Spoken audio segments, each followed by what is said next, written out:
Вот он переделывает дом. Ну, квартиру. Сейчас посмотрите, как это легко и просто на самом деле. Снимаю с мобилы, поэтому не знаю, насколько она у меня хороша. Ну, фиг его знает. Ну, вот это он как бы подготавливается.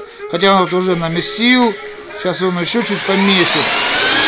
Короче, это у него подготовочка такая. Вот он все сделал. В следующих видео расскажу, как он все дальше делает.